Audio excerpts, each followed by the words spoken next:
आपको माँ दुर्गा के तीसरे रूप माँ चंद्रघंटा के बारे में बताऊंगी। देखिए, यूं तो माँ का हर रूप निराला है, भक्तों का संकट हरने वाला है, लेकिन माँ चंद्रघंटा का महामंत्र और बीज मंत्र भक्तों को कल जरूर जपना है।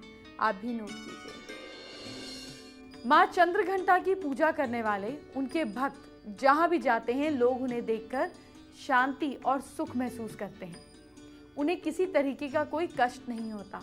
वो निरोगी, स्वस्थ, धनवान और सुखी हो जाते हैं। और अब मैं आपको वो महामंत्र बता रही हूँ जिसके बिना माँ चंद्रघंटा की पूजा अधूरी है। नोट करिए। या देवी सर्वभूतेषु माँ चंद्रघंटा रूपेण संस्थिता, नमस्तस्ये नमस्तस्ये नमस्तस्ये नमो नमः। ये तो माँ का महामंत्र है जिसे आपको पूजा पाठ के दौरान जपना है। लेकिन अब माँ का बीज मंत्र नोट कर लीजिए। माला से बीज मंत्र का जाप कीजिए, माँ की कृपा जरूर मिलेगी। माँ का बीज मंत्र है चंद्रघंटा ऐं श्रीं शक्ते नमः। नवरात्र के तीसरे दिन आपको माँ चंद्रघंटा की पूजा कैसे करनी है, आइए अब आपको ये भी बताती हूँ। तीसरे दिन की पूजा का विधान दूसरे दिन की तरह ही है, बस थोड़ा बहुत अंतर होगा।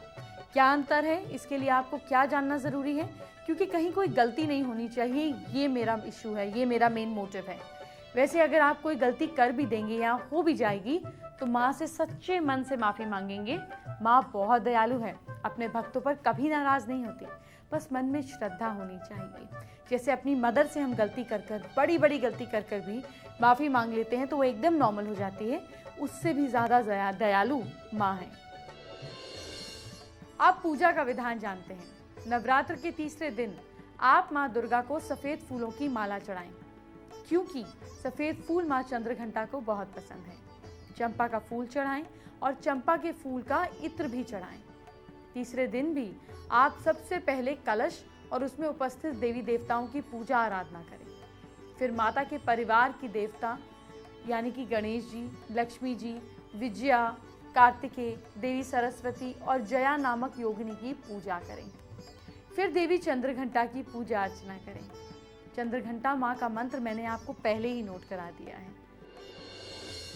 देखिए, दुर्गा सप्तशती का पाठ नवरात्र में किया जाता है। इसलिए किया जाता है क्योंकि माँ ने विधि विधान से पाठ करने से भोले शंकर को पति के रूप में प्राप्त किया था। इसीलिए माता ने महान व्रत भी किया। उस महादेव की पूजा भी आदर पूर्वक करें, क्योंकि इनकी पूजा ना होने से माँ की कृपा नहीं मिलती है। और आखिर में ब्रह्मा जी के नाम से जल, फूल, अक्षत समेत सभी सामग्री हाथ में लेकर ओम ब्रह्मणे नमः कहते हुए सामग्री भूमि पर रखें और दोनों हाथ जोड़कर सभी देवी देवताओं को प्रणाम करें। इसके बाद माँ दुर्गा की आरती करें, क्षमा प्रार्थना पढ़ें। इस दिन सिंदूर लगाने का भी रिवाज है। आप सुहागन हैं तो सिंदूर जरूर लगाएं। देवी चंद्रघंटा की उपासना से सारे सांसारिक कष्टों से मुक्ति मिल जाती है। आपने माता की पूजा की विधि जान ली, लेकिन अब आपको माँ चंद्रघंटा को क्या भोग लगाना है इसके बारे में बताती हूँ। माँ दुर्गा के तीसरे नवरात्र में दूध बहुत अहम है। पूजा करने के बाद माँ को दूध का भोग लगाएं और फिर इस दूध को आप किसी ज़रूरतमंद को पिला दें। इससे आपकी हर मनोकामना पूरी होगी। देखिए, जब भी दान कीजिए किसी ज़रूरतमंद को ही कीजिए, भगवान भी इससे प्रसन्न होते हैं। अब आपको माँ चंद्रघंटा के स्वरूप की जानकारी दे देती हूँ। माँ चंद्रघंटा शांतिदायक और कल्याणकारी है। इनके माथे पर घंटे का आकार अर्धचंद्र है।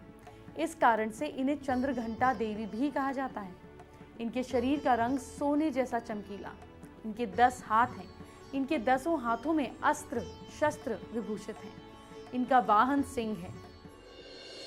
अब आपसे जरा सिंदूर की बात कर लेते हैं, क्योंकि कल सिंदूर लगाने का अलग से रिवाज है। इसीलिए हर मैरिड फीमेल को सिंदूर से जुड़ी एक इंटरेस्टिंग जानकारी दे देती हूँ। अगर पत्नी ने मांग के बीचों बीच सिंदूर लगाया हुआ है तो उसके पति की अकाल मृत्यु नहीं हो सकती है। जो फीमेल अपनी मांग के सिंदूर से बालों को, मतलब पहले मांग में सिंदूर भरा और फिर बालों से उसे छिपा लेती है, उनके पति समाज की भीड़ में छिप जाते हैं। जो फीमेल बीच मांग में सिंदूर ना लगाकर यहाँ किनारे की तरफ सिंदूर लगाती है, उसका पति उससे किनारा कर लेता है। अगर फीमेल की मांग के बीचों बीच सिंदूर भरा हुआ है तो उसकी पति की आयु लंबी होती है। देखिए, ये सारी चीज़ें शास्त्रों में कही गई हैं। एक्चुअली इस एरिया पर, ये जो सेंटर ऑफ द मांग है, यहाँ पर आपका एक हिडन चक्र होता है। ये चक्र आपको स्टेबिलिटी देता है। और पहले के ज़माने में औरतें इंडिपेंडेंट तो थी नहीं, काम तो करती नहीं थी, ना ही डिवोर्स होता था। तो स्टेबिलिटी का मतलब कि आपके हस्बैंड के साथ अच्छे रिलेशनशिप है, सोसाइटी में रिस्पेक्ट है, तो आपके जीवन में स्टेबिलिटी है। तो ये उस ज़माने के हिसाब से चीज़ों को जोड़े हुए कहा गया। लेकिन अब भी अगर सिंदूर लगाती हैं तो कोई हर्ष तो नहीं है कि बीचों बीच लगा लें, इसीलिए ये इन्फॉर्मेशन आपको दी। कहा जाता है कि माँ चंद्रघंटा हमेशा दुष्टों के संहार के लिए तैयार होती हैं। उनके घंटों की आवाज़ ही उनके दुष्टों को डराने के लिए काफ़ी है। अब घंटे की बात हुई है तो मैं आपको ये बता दूं कि घंटे की आवाज़ और मस्तिष्क का कनेक्शन क्या है। वैज्ञानिक कारण ये है कि घंटे की आवाज़ आपने इको का इफेक्ट, यानी कि जो गूंज होती है उसके इफेक्ट से हमारे दिमाग को क्लियर करती है और हमारे दिमाग का फोकस एक चीज़ पर कर देती है। इस घंटे की आवाज़ से हमारे दिमाग में दाएं और बाएं, यानी कि लेफ्ट एंड राइट ब्रेन में एक बैलेंस क्रिएट होता है, एक बैलेंस बनता है। एक बार घंटा बजाने से जो गूंज पैदा होती है वो कम से कम 7 सेकंड्स तक रहती है। इन 7 सेकंड्स के दौरान हमारे शरीर के 7 चक्र जो होते हैं, 7 चक्रास, 7 चक्रों में हीलिंग एनर्जी पैदा होती है। घंटे की आवाज़ लगातार सुनने से दिमाग में से नेगेटिव थॉट्स खाली हो जाते हैं।